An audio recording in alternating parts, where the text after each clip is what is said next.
আসসালামু আলাইকুম, welcome to my YouTube channel everyone. Chicken leg কীভাবে রান্না করলে দারুণ টেস্ট হয় এটাই আপনাদের মাঝে শেয়ার করলাম। প্রথমত 5টা আমি চিকেন লেগ নিয়েছি, ভালোভাবে ধুয়ে পরিষ্কার করে এর মাঝে লবণ দিয়ে দিলাম, স্বাদ মতো একটু হলুদ দিয়ে দিলাম। তো এখন ভালোভাবে আমি মিক্স করে নিব, মিক্স করে 10 থেকে 15 মিনিট রেখে দিব। তো তারপরে এগুলো আমি ভেজে নিব। তো এর সাথে একটু আবার লেবুর রস দিয়ে দিলাম। তো এখন আমি ভেজে নিব। তো এটা আলাদা একটা ফ্রাই প্যানে ভেজে নিয়েছি, আর ব্রেস্তা ভেজে নিয়েছি। অর্ধেক ব্রেস্তা উঠিয়ে নিলাম, আর অর্ধেকের মধ্যে আদা রসুন পেস্ট দিয়ে দিব। তো ব্রেস্তাগুলো যেন পুড়ে না যায় এজন্য আবার একটু পানি দিয়ে দিব। তো এখন আদা রসুন পেস্ট দিয়েছি, আর মশলাটা যাতে পুড়ে না যায় এই জন্য একটু পানি দিয়ে দিব এক এক করে। তারপর অন্যান্য মশলাগুলো দিয়ে দিব।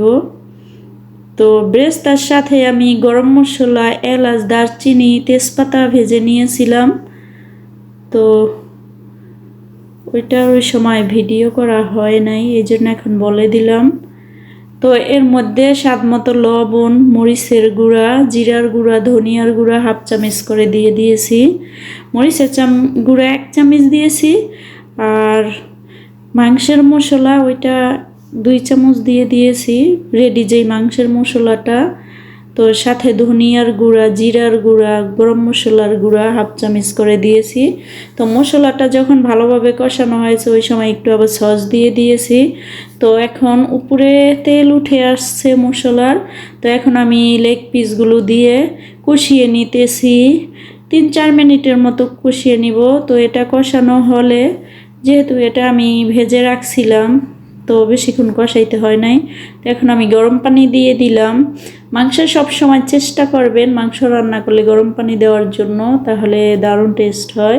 তো এখন আমি ঢেকে রাখবো, প্রায় 15-20 মিনিটের মতো রান্না করলেই হয়ে যাবে।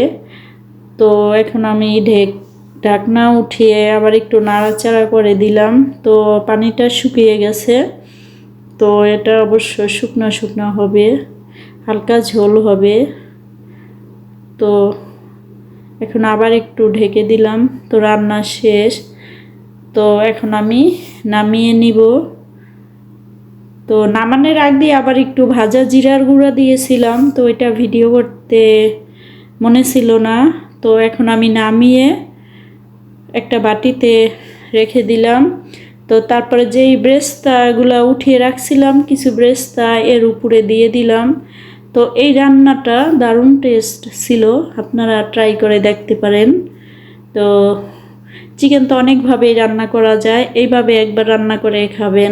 সবাই আমার পাশে থাকবেন। আল্লাহ হাফেজ।